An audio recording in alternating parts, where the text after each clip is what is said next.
Let's Get It, where we attack today's local and national hottest sports topics. I'm your host, Randy Dutkin, and let's get after it.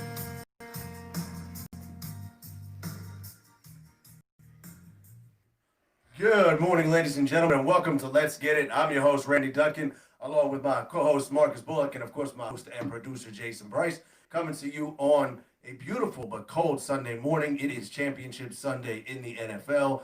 We got a lot of news to get to, a lot of news in the world. We have the new president that came through, a new vice president came through. We had a phenomenal week. I think everyone has just been in a very positive mood. On top of that, too, we have some sad news again with the passing of Hank Aaron, and we have a tribute to give to him. Phenomenal baseball guy, but as usual, before I get into it, Marcus, how are you this morning, sir? I'm doing well, man. All is good. I'm a little tired. It was a stressful week. Starting practices up, but it's good. All is good. I'm excited for this show. I think there's a lot of good stuff to touch on, including those 76ers and Mr. Number 25. Yes, absolutely. And Jay, how you doing? Hey, listen, I'm good, man. Long week. Good week though. Just you know what? We're not multitaskers. It's just not a natural skill that we have. So Well, no, here's the difference. I think with multitask, we just don't finish the task. Like, we'll start something. Okay. That's true. I think you're right. Or we're multitaskers, but we're just not good at it. We're just not good at it. Right. We're just terrible. Right? So I've been sometimes I do dangerous multitasking too sometimes. Oh man, I've been multitasking all week. I know, and I'll be like, oh, let me get this dinner going. Or check the chicken after I took a shower, and I'm like, dumbass, you need to get dressed before you get near the oven. So I do some. I'm telling you, I do some dangerous multitasking. I didn't think that's where that was going. I didn't think that was going in. I'm like, okay, maybe he's just going to burn the chicken or something. You know what I'm saying? That's what I'm saying. But obviously he's burning himself. I'm burning other things. Yeah. No, I'm not saying we're not going in the oven. I don't know. I'm just saying. Oh my goodness. You know what I mean? But it's been a good week. Good week, but a long week though. But hey, listen, man, it's cold out there. I don't know what you're talking about. It is cold. But, I looked outside, man. You got your windows cracked, though, huh? Yeah. It is. But, I mean, for me to have a long-sleeve shirt on, right. That's something. Like, I have a heavier sweat It's summertime for Randy. I know, but, I mean, even yesterday, I told you, I was out yesterday walking, and I was like, it's really cold. It's really cold.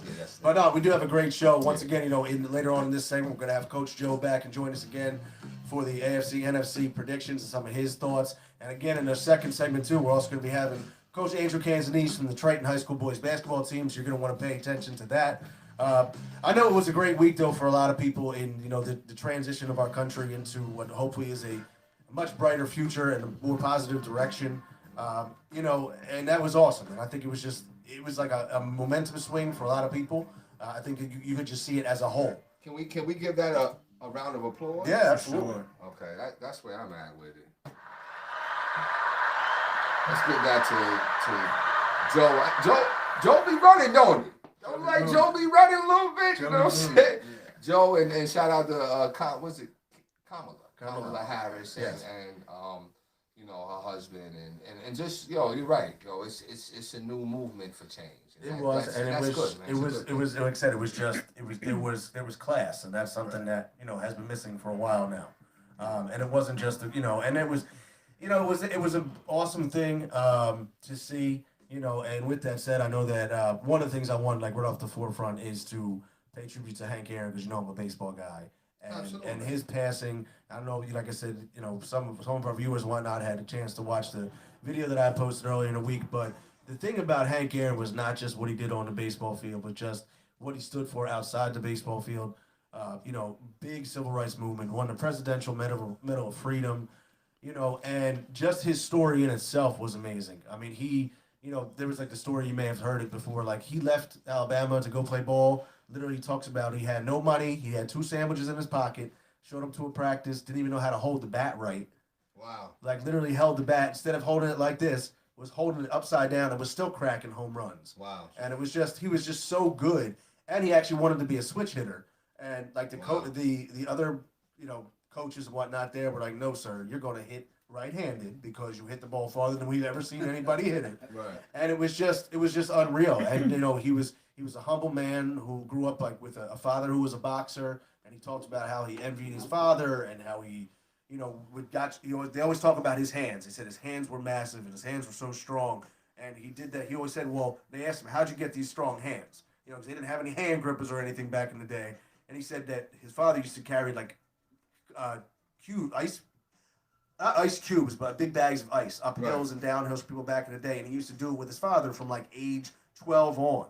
And it was just, he grew up in like that work hard mentality. Obviously grew up in a time period, you know, where he was facing a lot of difficulties and challenges.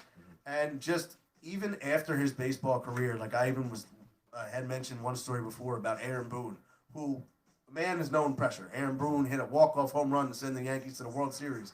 You talking about that Aaron? That Aaron Boone, okay. yes. Oh, you yeah, know, yeah, of course, yeah, he's a yeah. New York team, so you're a fan. I'm just But familiar. I mean, That's all. you know, and then he said that when they talked about when he was in an elevator with Hank Aaron and literally got speechless because it's just the presence of the man was just unreal. And I think that, you know, his statistics in itself were unreal. You know, you talk about, if you took away all his home runs, 755, and to many people he still was and is the baseball king of all time. A lot of people don't acknowledge Barry Bonds. He still had over 3,000 hits, which is an amazing number. So, I mean, I to me, like I said, it was losing a legend. But if you just look at it, he's an awesome man. A round of applause, and you know, I'm glad that you got to see him, and I'm glad you got to just be part of, kind of have him in life for as long as we did. Absolutely. So let's celebrate. Was it Henry Aaron too? Yes, right? it was. Hank Aaron. Yes. That's a great thing, man. Great guy. It's funny. I was on a call yesterday, church call actually, and the guy on one of the things I recognize. You know how I don't know. I'm a Zoomer, so when we're on Zoom or the Google Meets, I'll like keep scrolling to see who's all on. You know what I'm saying? I like to see what everyone's doing. Like everybody's doing, and you know, 'cause usually I got my camera off at first, just so I can see what's going on or whatever, right? So the guy on there, his name was Milt Thompson. I'm like, yo, I know that name. Absolutely. Number I 25 know for the this Phillies. name. And sure enough, it was.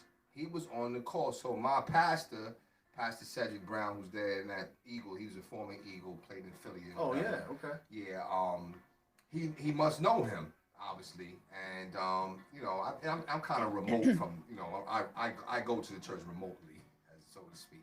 But I saw Milt Thompson. I'm like, wow, okay, yeah, I remember dude, and he was tough too. You know what I mean? So he spoke of Hank Aaron and you know what he meant to him, and I think at one time because he played in Atlanta.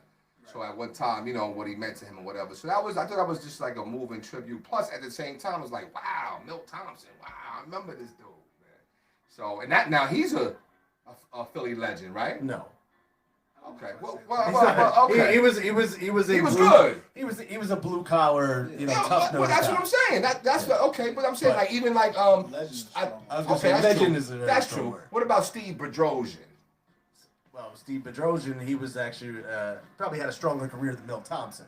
Well, I don't want to compare the two. I'm just saying that, but he was a good Philly too, though.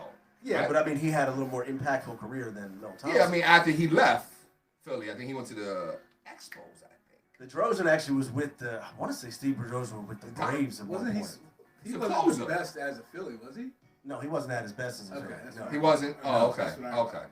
All right. Well, yeah, I'm just thinking about these different names or whatever as I, you know, continue to do the research on who was famous before the Schmidt era. So I don't know, but I'll leave it alone. I mean, you know. On the Milt Thompson subject, he's doing a lot of good work with local youth players. And Oh, really? training Oh, and okay. things Oh, like that's that. good. All right, shout out Milt Thompson. For sure, Yeah. for sure. But Hank Aaron, going back to that, the one thing I remember is that in that time of, you know, the time in our country when he hit the 755th home run, or whatever it was that actually gave him the lead. 715 was Okay, when he with passed that one. Babe Ruth. Yeah. So, and just the amount of love that he got when he did it, there was very few, from what I've seen and read Yes. about, there wasn't a lot of hate over it.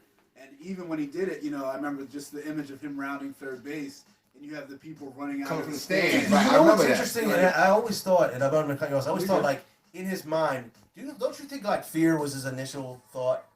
Like, You know what? And I thought that too, but when you saw him, like, it was never like if somebody's running at today. If I were to walk out the door right now, and somebody's running, I'm like this. Right, you know, I got my right. head on a swivel. But he didn't. He just kept kind of running. Right. Whereas I think now, if it were to happen, somebody would It's a come to the difference, field. I think yeah. people, you know, Yeah.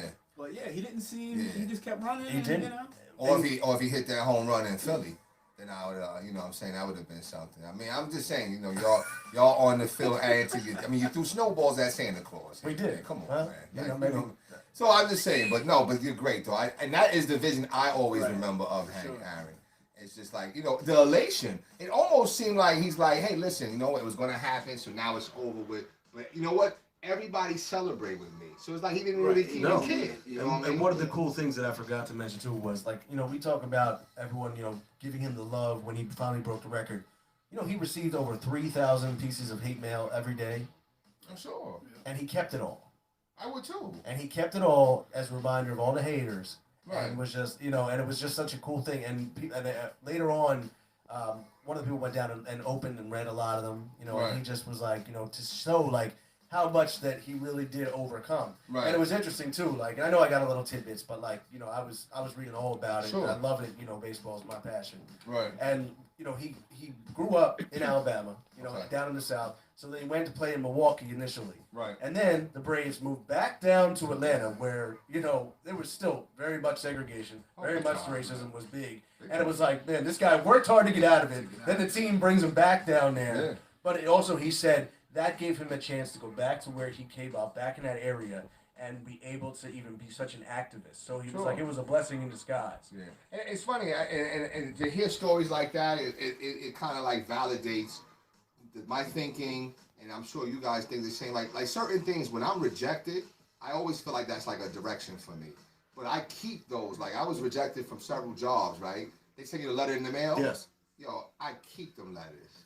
And it's like motivation. You know what I'm saying? Like, you know, and that's good. And that's why I try to teach my son the same thing. Hey, listen, okay, this is what they're doing. Okay, no, use it as motivation. Yeah, absolutely. And that's what it sounds like. Hank Aaron, he said, okay, you know what? Listen, they keep writing. Okay, obviously, because here's the thing. You're getting hate, you're getting rejected, you're either being directed or you're doing something right. So either way, it's a good thing. Oh, so, yeah. You know what I mean? Absolutely. I mean, like I said, it's an awesome thing. I don't think that.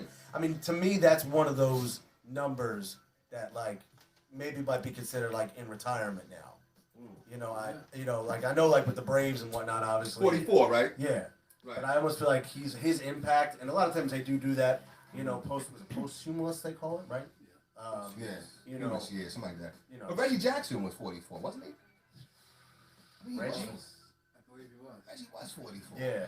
I mean, Reggie was great, but just the impact. But yeah, I got you. and Though. we'll see. Yeah. You know, but like I said, it was just a sad day, but it's just something that he goes out with such a big Sure. memory. Absolutely. You know, and it was very, very sad, but it's something that I always treasure to remember. Right. You know. Right. But the other big news in this area was our Eagles signed. Well, not our Eagles. My Eagles signed a new head coach, Nick Sirianni. Why isn't that mine? Like, I live in stop, the area. stop, because I live in everyone the area. knows. Oh, I live in the area. Oh, I forgot. You're an Eagles fan. I No, forgot. I'm living in the area, so Oh. I should be able to root for them too. You know, Then you You root want to for. root for everybody. You just, you know. I'm gonna get you a hat with all 30 teams. Just every That's right. team on You it. know, That's right. and you have to, you know, you're With gonna. listen, little patches on who That's right. decides Yo, to listen. win that day. Yo, I showed That's you. a good idea. But I showed. Detachable patches. Yeah, Listen, what but That's what but I showed you. I had a picture of when I had the Randall Cunningham jersey Well, on, right? That was a different time. Okay. But a lot of people were Randall fans, but not Eagle fans.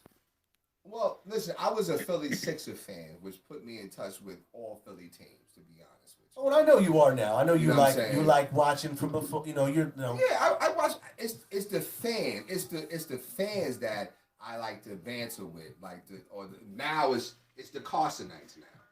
I like the banter with. you You know know what's what's funny? He Go ahead. said 2 minutes before we came on the air, he said he wasn't going to talk anything about Yeah, I know. I did He say said that, didn't he I? said he wasn't gonna bring up yours. Because that's the thing, though. 4 minutes This, into the show. I did say that. you know, because he did, but come on now, man. That's just Right, you know, that's just that's like- like telling me that Ben Simmons is gonna shoot like three Right. threes tonight. Right, Like you that's know. not gonna happen. Yeah, I know. I did that because listen, I knew we were going to talk about this Eagles. coach. Well, the thing is, you But that have was to, but but- that was left off the list. You know, but that was left off the list, purposeful. You know what I'm saying? At least in my opinion. You know what I mean? But it's okay. It's all good. You know what I mean? I mean, I don't know. But here's the thing, though. I think that the Eagles went with this guy. I mean, I don't know. I mean, you know, a lot of people were, you know, upset. Like, oh, they thought Deuce should have gotten the job, and He you should know, have maybe, right? You know, He deserves you a know chance. what? Maybe, maybe not. I think there's a lot of good points proven that nobody else is out there interviewing Deuce Staley for positions. Right. You know, Nobody else was anybody interviewing Doug Peterson when he first got the Eagles head job?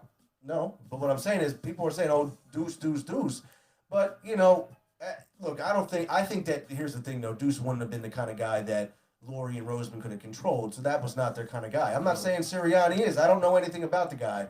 I think he's got a good pedigree. I know that I was reading about that when he was in San Diego and he was in Kansas City before he was with the Colts. There was 2 new head coaches that both came into those teams. They kept him on the staff, so I mean his track record shows good. I mean they just said they just signed a new defensive coordinator that's coming in, and there's rumors that there's another new offensive coordinator also who worked with Sirianni in Indianapolis who's going to be coming over. So, you know, we'll see what happens. But Sirianni's he's somewhat a no name. Yeah. You know, I disagree that Laurie and Roseman weren't going to be able to control Deuce because they're already controlling him, right? They don't give him. Well, that's because he doesn't have like really any position that's like. Yeah, that's what I'm saying. So they're already kind of controlling him a little bit because they're keeping him at a certain level and not trying. But to the thing promote was him. though.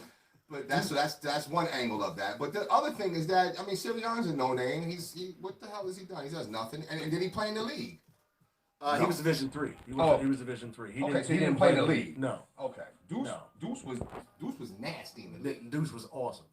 So I'm just saying, so he's got the football experience. He knows how to relate with the players. He knows how the locker room should go. Versus Sirianni, he understands things on a D3 level. And that's I'm just saying. No, and I don't disagree. But I mean, now Deuce just came out that Deuce requested out of his contract, so he wants nothing to do with the Eagles anymore. Because he's tired of being controlled. And I don't blame him. But Right. what has Deuce done? Like, Thank I like you. Deuce. What has Deuce done though? When he was the running backs coach, he had a good year with the running backs in 2017. When Frank Reich was there, yeah. Other than that, Wait. No, okay, I'm gonna let you make your point, but see, it was that little dig right there. But go ahead, coach. I ain't gonna touch you, but that little dig right there. other than that, the running backs have been a problem in Philly for a while.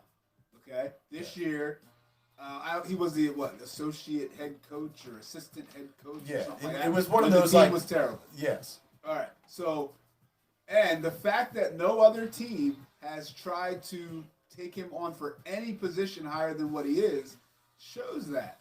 So, you know, guys don't just fall through the cracks as coaches. When you're in the league for a while, you get your shot. Now, I think he has a pulse of the players. That's why he stayed on through his 3 regimes of coaching staffs that he's made it. Because I think the players probably love him. And I think he's a player's guy because of what you said, how he's been in the league, knows how everything should go. But I don't think that necessarily makes him he's a good coach. I'm not saying he's a bad coach, but I'm saying I don't think he's done anything to prove himself that he should have got. And I'm not saying I disagree. I actually agree to a certain extent. My only thing is that I don't know what Sirianni or any of the other guys have done. And that's the thing. It's like, okay, well, everybody kind of deserves a chance. So it's like, okay, well, why is he not getting that opportunity? Now, when he was a very good running backs coach in 2017, and you said under the direction of Frank Reich. Frank Reich was a scrub. Okay, No, he wasn't. He That's was a stupid. scrub. That's He was a ridiculous thing. No, he was a scrub as a ball player. Okay, he wasn't no starting quarterback. A lot of bad ball players are great coaches. No, I'm not. And again, I agree. I'm just saying though. He was a scrub as a ball player, right? And then he became in the ranks or whatever. I'm not sure how he got the offensive coordinator job with the Eagles. Where was he before? Right, I'd have to go back and look. Right, so it means that nobody knows of anything, right? So, but he was given an opportunity. Right. So Deuce was a player. He's been like a coach. He's not given an opportunity. It could make to allude to that it's a bigger issue, a bigger problem, and that's what I'm saying. Where it's like finally he's saying, "Hey, listen, you know what? I've done everything you asked me to do, and you still won't give me an opportunity." Was the organization. I don't know if it's just that. I think it might be the whole league in general. Well, it might be that. It might be a bigger conversation. Is what I'm saying. If you're, and I don't disagree with that at all. But if you're around people for a certain amount of time, for a long enough time, and they're not giving you an opportunity, I think from the outside looking in, that tells me 2 things. Maybe they know something about you that I don't know. True. Right? Or there's a problem, like you're saying, like they're just trying to hold. It's either one of those 2 narratives. But most of the time, when you feel, and I know I've been through this, someone's not giving you that shot, I'm out. Right. It's time to make a move. Right. And I think now I think he's starting to do that. Right. But I think if somebody was really holding him down that way, I think he would have done that years ago. Probably so. I mean, I think that sometimes it's like loyalty. You hear everybody say loyalty, and loyalty is a good thing, but oftentimes it could be a very bad thing, and that's what it seems like where Deuce might have been loyal to the Eagles, but that loyalty wasn't reciprocated, and that's where it's like, okay, your loyalty has to be with you first, and what's best for you and your family. And I don't know if maybe he's understanding that, but he was a new coach, and maybe he has to go through those different things. But I don't know. I think that he deserves a chance, just like Sirianni. I mean, who the hell is Sirianni? Yeah, but He's done nothing. but here's the thing, though. Even like Shane made a good point, who's watching with us now. He said, where you played at does not determine your level. Like he brought up Greg Popovich, he brought up Brad Stevens, all guys that coached and played at the D3 level, and then you see what they've turned out to be. But Sirianni has also worked his way through the ranks. But there's still a similar narrative though. How's it a similar narrative? The guy's worked his way through the ranks. I'm not disrespecting the work. What I'm saying is I'm calling the question is the opportunity. I think it's a reach. I think it's a big reach. Well, I mean that's okay. Yeah, that's okay with you. Yeah. What do you mean a big reach? To have No, what? I agree with you. Sirianni. I agree that okay, going against right, okay. Sirianni is a reach. It's a big reach, but again, is that I don't know if other individuals are afforded that same reach. Is what I'm saying. Right. Okay. I think to your point, I think the bigger problem I have, not that he didn't get this job, because I think that's a step before that hasn't taken. I think that would be jumping steps. I think when whatever year it was that they were looking for an offensive coordinator under Doug, and Deuce wasn't brought in for that. That was the opportunity that I think was not, because that would logically be it's a stepping stone, right? I get you. Now I'm an offensive coordinator, and that's where I think it was like, Doug, you're running the offense anyway, right? So why not this is his opportunity, right? And I think, like I said, and to your point, well, I agree with that, but I think to your point is that okay, sometimes unfortunately, there's just like a relegation to a certain level, and that's it. That's it. Hey, listen, you know what? Be happy where you're at here. Right. That's it. Where it's like, okay, well, why can't I do this? It's been a big narrative. I mean, I know the narrative even with as quarterbacks, right? Like, okay, you know what? A certain demographic is not intelligent enough or smart enough to be the quarterback. Okay. Yeah, but that narrative is also like with the Jets coach. I mean, I'm not saying that it's not a narrative. And instead of just like beating around the bush, the narrative is, like I said, African American head coaches. I mean, instead of just beating around the bush about it and saying, oh, this narrative. You're right, but like the Jets head coach did get an opportunity, and I think you're going to see more of them. The NFL now wants to see success, right? But I know what you were saying, that there's still that barrier to get through, right? And that's the. Go ahead, coach. I'm sorry. No, I was going to go. I was going to change the topic a little bit, but so I think it's interesting now that with all these new coaches that are being hired, we're not seeing the retread of coaches. Yes, it's a bunch of new guys as opposed to guys that have failed in other places. I think that's interesting. Well, it depends. It's interesting you say that because then, like Dan Campbell was just hired with the Lions, and he was a failure in Miami. True. But again, if you look at the teams that they're going through, and you look at the cities, so we'll see what happens. But we speaking with that said, we got the Eagles. We can all have all that talk, but we got some games today, and on the line we got Coach Joe coming on with us. Joe, how are you? Good morning, boys. I have a question for you. Sure, shoot. If a tree falls in the woods and nobody's around to hear it, does it make a sound? That's how I feel about the Eagles hiring their head coach this week. Yeah, tell us your thoughts, Joe. That was the quietest head coach hiring I've ever heard. Yeah. If you were on the show, if you were listening to us last week, we predicted a puppet would be hired, and a puppet was hired. Yes. And now we hired the defensive coordinator with the Philadelphia Colts. Why don't they send us Jonathan Taylor in this deal and sweeten the pot? Yeah. Hey, listen, Jonathan Taylor coming back home. It'd be great. It would be great. It would be. Who wants to raise your hand if you want to make money today? I absolutely make some money. Let's come on, Joe. So, Joe, I'm gonna. On the program. If you joined me last week, Coach Joe hammered 3 out of 4. Unfortunately, the lead pipe lock of the week a stain on my early career. So let's start off with the early game. You know, the early game, obviously, you know, with the Packers and the Bucks. You know, give us your thoughts on that game. Well, I'm going to give you, you got it, buddy. If you like Green Bay today, you're going to like the stat. Aaron Rodgers is 12-6-1 against the spread in the postseason in his career. And if you add that, by the way, that's 63%. If you like Green Bay and the over today, in Aaron Rodgers' 19 postseason games, the overs hit 13 out of 19 times. That's 68%.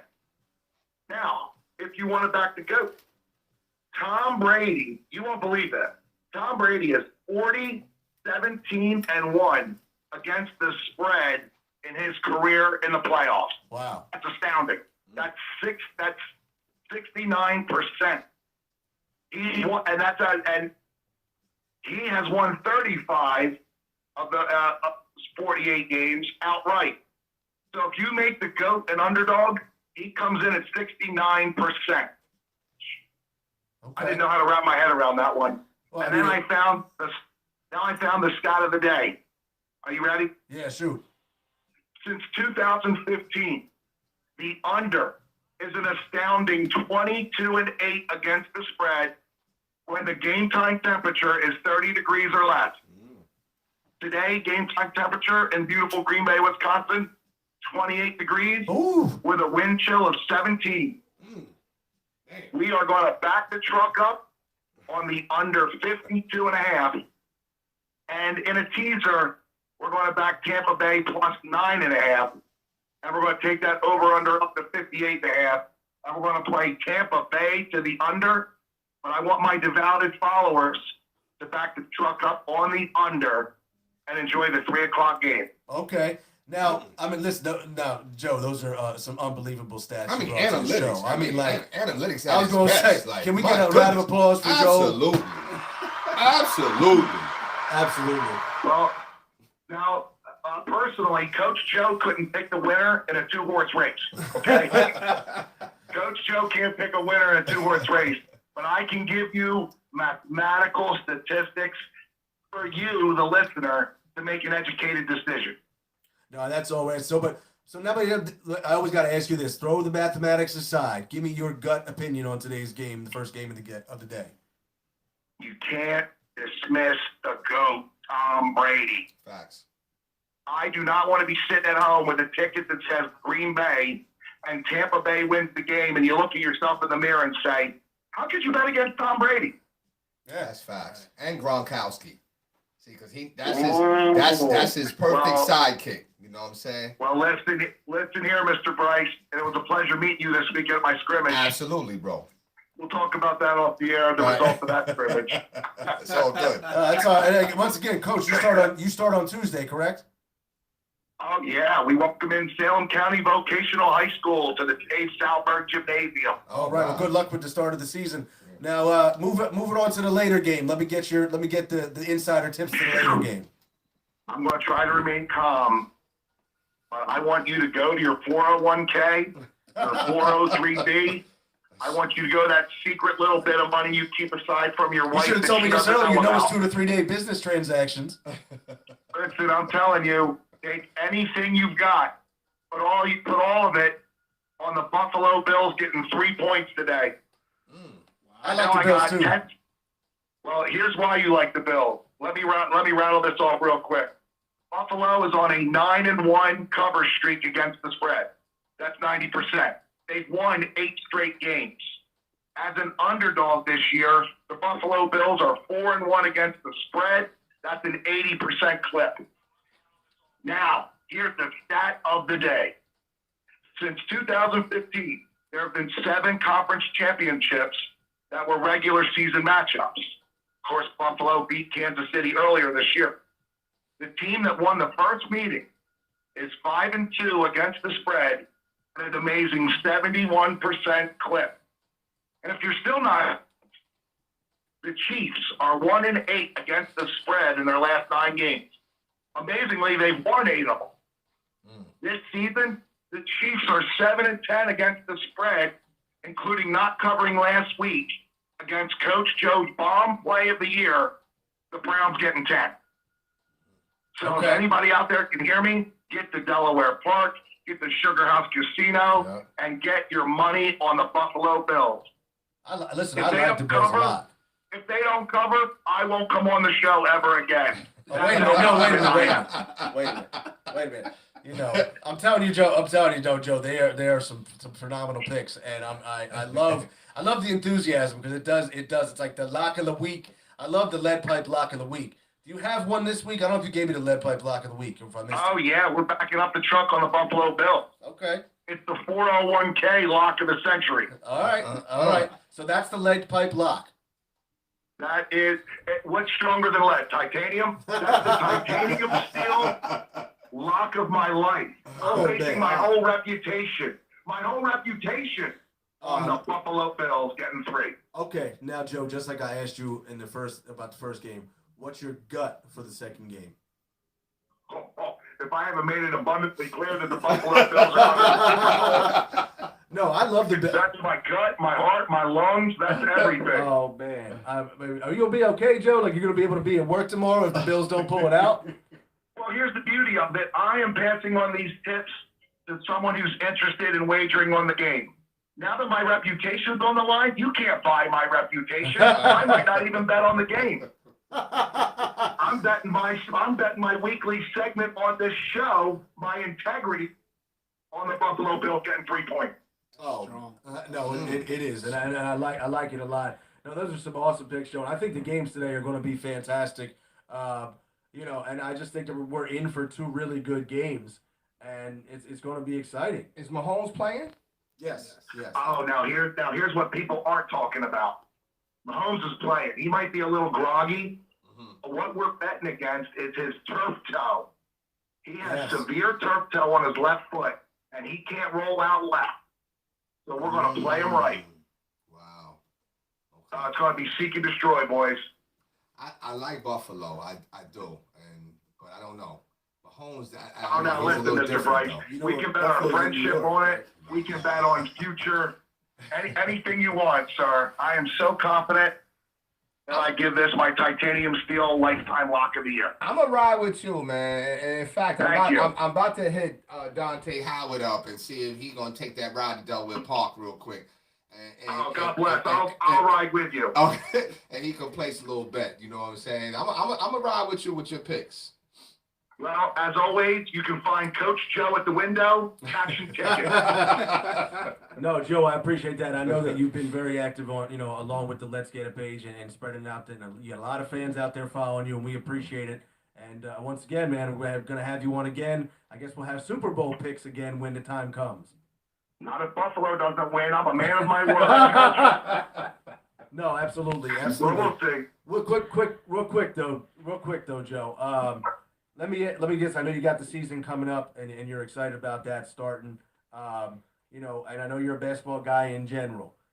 Your thoughts, real quick. We're gonna get into it later on in the show, but your thoughts, real quick, on the Ben Simmons comments. Well, God bless. If you were with us last week on the show, we labeled Ben not a Philly guy. We're still labeling Ben not a Philly guy. And the quicker he's traded for Bradley Beal, the better Coach Joe and the Sixers will look. Wow, and maybe that's my fault because there was some like debating going on online, right? I think yesterday or whatever, and I don't know. I just really feel like the problem with, I think Ben is doing his job. Like, the last 6 quarters he's been doing. No, but I'm saying no. I think that he runs the team efficiently. I think that he's doing what I want my point guard to do, which is find the open man. You see Tobias balling. You see Seth Curry balling. Now, granted, one thing if I'm going to knock Ben on anything, it's the damn turnovers. And he made a critical turnover last night. Luckily, they were playing the Detroit Pistons. So it's like, oh, okay. You know what I'm saying? But those turnovers down the stretch, I'm concerned about. Now, I'll tell you what. Hold on, Joe. I'll tell you what, boys. My plane is landed in Vegas as we speak. We might break up. So I'm going to listen to the rest of the show. and I'll see you at the window. This has been Coach Joe with his weekly picks. We're coming in for a landing, as Mark Zumoff likes to say. All right, thanks a lot, Joe. God bless, guys. I'll talk to you soon. All right, take care. All right, guys. Once again, if you want some locks of the week, go back over to it was about minute 25 that Joe came on the show and give his picks. But real quick, we're going to get more into the Sixers later on, and I know that that conversation. So we're going to save that for now in that hole because I know Marcus. I saw you take a deep breath when Jay said about Ben doing everything he wants to see his point guard to do. We're going to take a quick break though. When we come back, join us. We're going to have Coach Andrew Canzanese from the Triton High School basketball team, and we'll catch